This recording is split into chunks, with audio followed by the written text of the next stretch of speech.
This is Pastor Ray Frank, Syracuse Wesleyan Church.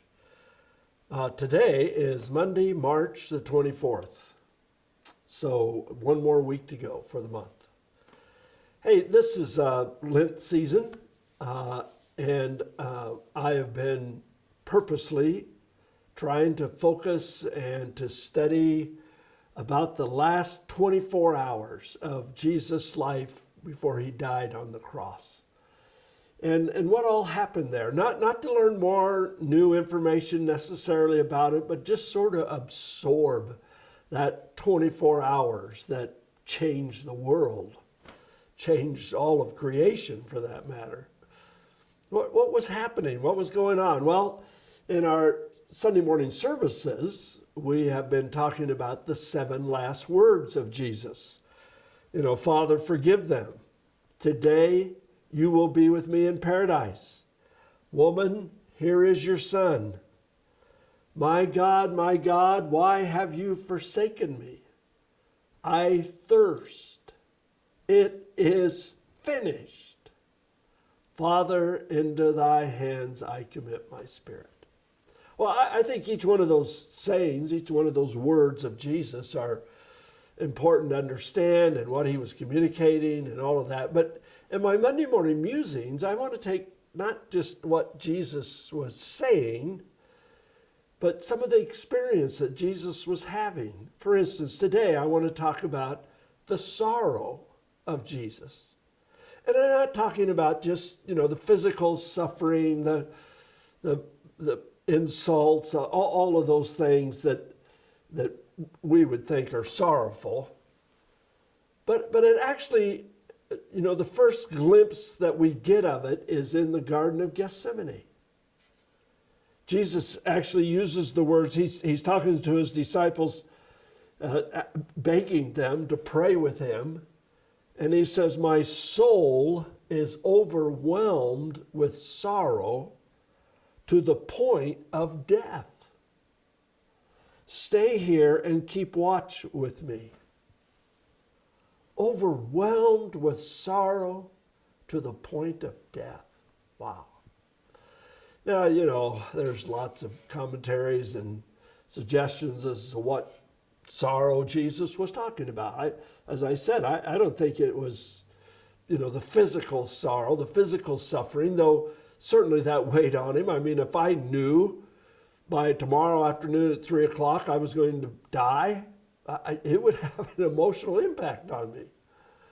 And Jesus was human. I mean, he was God and human, but he is not laying aside his humanness here. He's feeling that sorrow. And so was it because he knew about the physical suffering and death that was coming? Was it because he knew about Judas's betrayal? Was that what caused him such sorrow?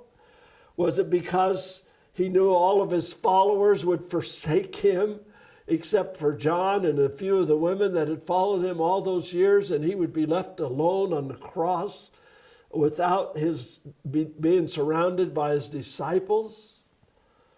Was it because he knew his beloved Peter would deny him, that he even knew Jesus? Curse about it?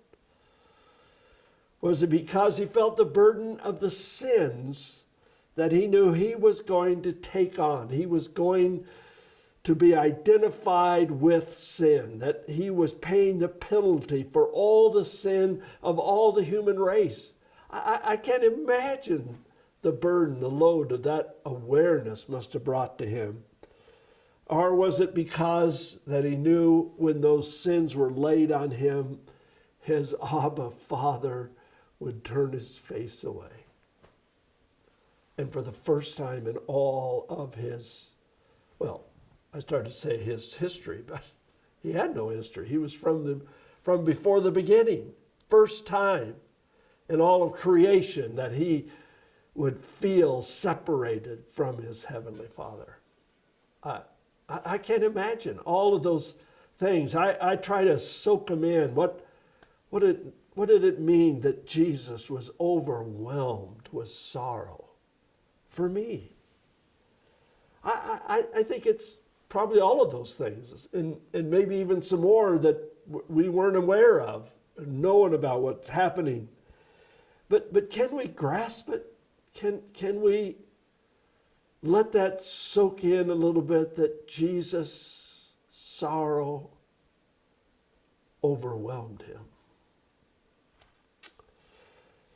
You say, well, big deal, Pastor. What does that have to do with me today? Well, sometime or other, you will experience sorrow if you live long enough. And the idea is, for me, what sort of broke the kind of my ability to grasp what was going on was the idea that this one who had such incredible sorrow certainly knows all about my sorrow. So I don't know what you're going through. Maybe it's a really, mountaintop time. You whatever's going on, it's really good. But my suspicion is that most of us have at least something in our life that's causing us sorrow, a burden to bear, a grief to process. And here's the key. If we can somehow grasp what Jesus' sorrow, the sorrow that he bore because of us, knowing that he is here with us now in our sorrow, ought to bring us great comfort. The one who walks beside us and wants to have this intimate relationship with us in our sorrow, the one who wants to take our hand and walk with us through the grief, has nail scars in his hands and full awareness of what it means to be sorrowful. Can you be comforted with that this week? God bless you.